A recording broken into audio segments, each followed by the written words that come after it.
Morning বাউন্ডুলা family. প্রচুর tired হয়ে গেছি, এখন রোডে আছি, মায়াপুর থেকে ফিরছি, চা ব্রেকের জন্য দাঁড়িয়েছি। যাই হোক, চাটা নেবো, চা খাবো, খেয়ে একদম সোজা বাড়ি। এদিকে বাড়িতে যে মেয়ে বউটা আসার কথা, দিদি আসার কথা, সে দিদি এখন ফোন করলো যে দিদি আসবে কি যাবে কি যাবে না। যাই হোক, রাতে অ্যাজ ইউজুয়াল আছেই ডায়ালিসিস। আর এখন তো আমরা রোডে আছি, হাই রোডটাকে এখন আমি সামনে ছিলাম, পিছনে আসবো, বাবা যাবে সামনে। চলো তাহলে এখন চাটাকে এনজয় করি। আর প্রচুর বেশি টায়ার্ড হয়ে গেছি, ব্লগ অর্ধেক এডিট হয়েছে, অর্ধেক এডিট হয়নি, কখন কি ব্লগ যাবে কিচ্ছু জানি না।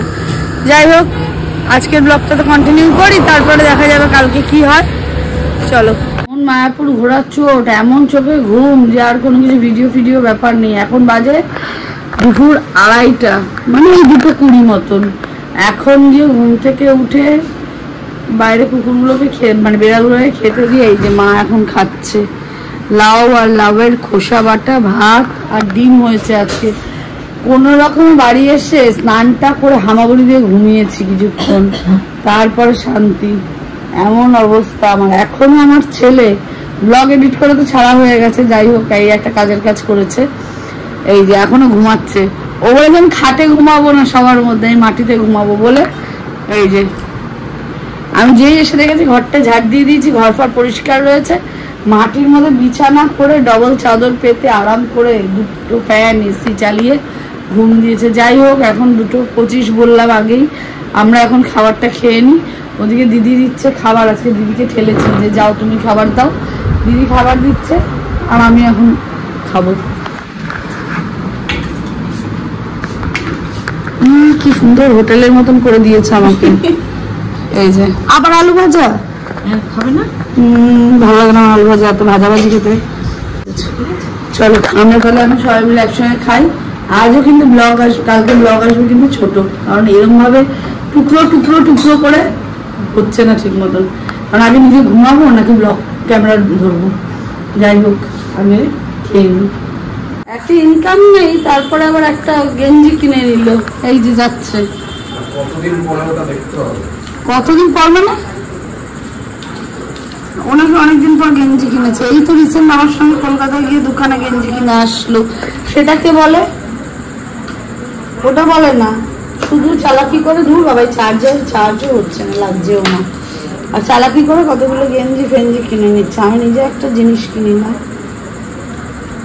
যাই হোক, কিনুক, আর কি বলবো। আমার গাড়িটা চালিয়ে ফালিয়ে দেয়, ড্রাইভারকেও তো টাকা দিতে হতো, সে জানায় না, ওকে আমি টাকা দিলাম, তাই না? দিল তো আমার টাকা খসিয়ে।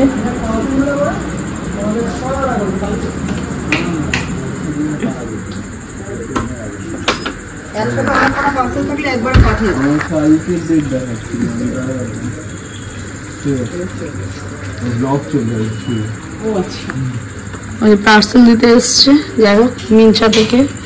ভালো, এটাও ভয় পেয়ে গেছে, ভাবছি কি চলছে না চলছে হঠাৎ করে। ক্যামেরাম্যান এমনি লোকেশন কোথায় চলে গেছে, সেই নিউ আর্সেলান হোমস এর ওখানে অ্যাড্রেস চেঞ্জ করা। শোনো না, এরকম ভাবে ক্যামেরা অন করে গেছি, ছেলেটা ভয় পেয়ে গেছে। ও বলে কি ব্লগ চলছে, কিছু না বলে ওয়াচ।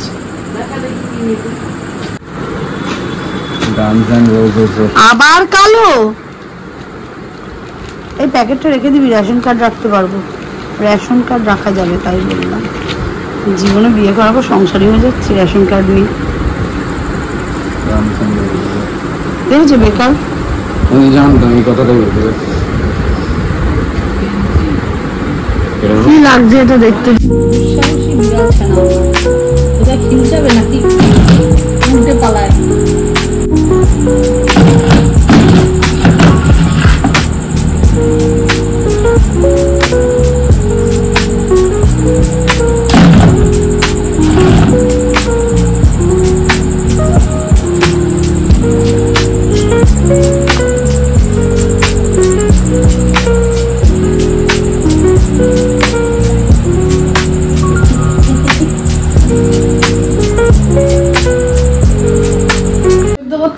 ছোলা মোলা পুড়িয়ে খাবে তো বলে।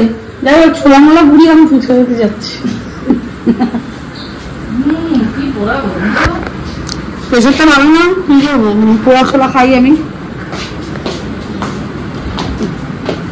বেশি ভালো খাবার খেতে গিয়ে পুরা খাবার খেয়ে মরি।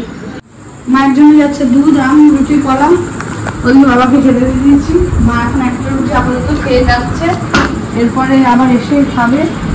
আমরা এখন 9:30টার মধ্যে চেষ্টা ছিল বেরানোর, 10টা থেকে যেহেতু ডায়ালিসিস, 10টা বলি 11টা থেকে যেহেতু ডায়ালিসিস, এখন দেখি কি কতক্ষণে কি পৌঁছে না পৌঁছে। যত তাড়াতাড়ি খাবে তত তাড়াতাড়ি ভালো। একটা রুটি দিয়ে দিলাম অল্প রুটি করে, আর ছেলে খাবে সেই বাংলাদেশের খাবার, আম, মুড়ি, গুঁড়ো দুধ, ওইসব। মেইনলি ভালো লাগে খেতে, তাই জন্য খাচ্ছি। আর এদের এসব খাবার দেখে আমি আমার কি খাবো নিজেই চিন্তা করিনি, শরীর খারাপ লাগছে চিন্তা ভাবনা। বাড়িতে এখন রেস্ট ফেস্ট নিয়ে আমি আবার যাচ্ছি এখন হসপিটালে মাকে ছাড়তে, কারণ আজকে বাবা যাচ্ছে না, আমি আর বাবাই যাচ্ছি। কেন কি বাবা মায়াপুর থেকে এসে সকালবেলা আবার বাবা বেরিয়েছে বিয়াসিনের জন্য, খুব বেশি টায়ার্ড। আমরা তো রেস্ট নিতে পেরেছি, তো বাবা তো আর রেস্ট নিতে পারিনি, তাই জন্য বাবাকে বললাম তুমি বাড়ি থাক, আমি আর বাবাই গিয়ে মাকে দিয়ে আসছি। যাই হোক আমরা এখন বাড়ি যাই, হসপিটাল যাই, দেখি আজকে টাইমটা একটু লেট আছে, যদি ওখানে লাইন না থাকে তাহলে পরে মাকে সঙ্গে সঙ্গে হয়ে যাবে, একটু দেরি হবে, ওয়েট করতে হবে। রাস্তাতে মোটামুটি জ্যাম ছিল, এখন ভেতর রাস্তাটা দিয়ে যাচ্ছি, যদি বিচি রোড দিয়ে যাবো, দেখি কি চলে। একটা জেলে থাকা আমার কতটা কষ্ট বুঝতে পারি।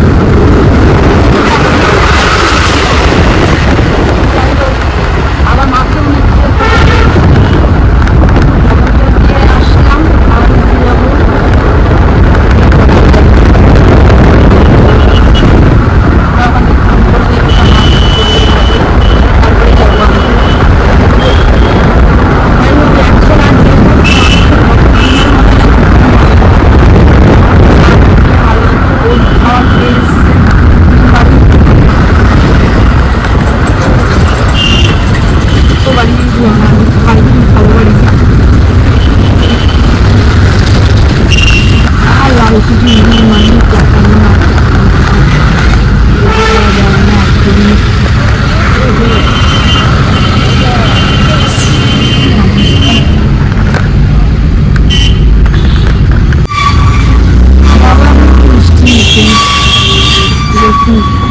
তার আগে ইসাপুরের মতন রাস্তা হয়ে গেছে কলকাতার রাস্তা,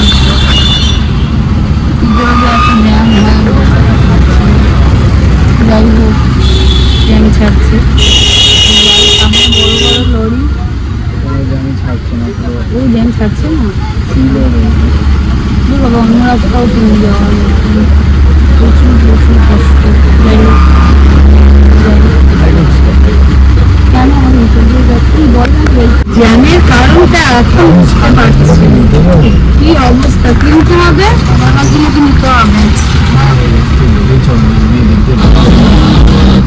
এই হলো জ্যামের অবস্থাটা।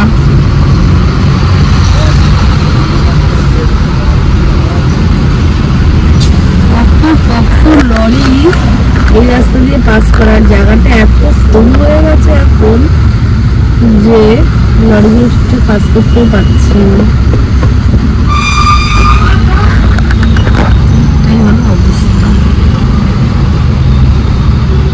যাই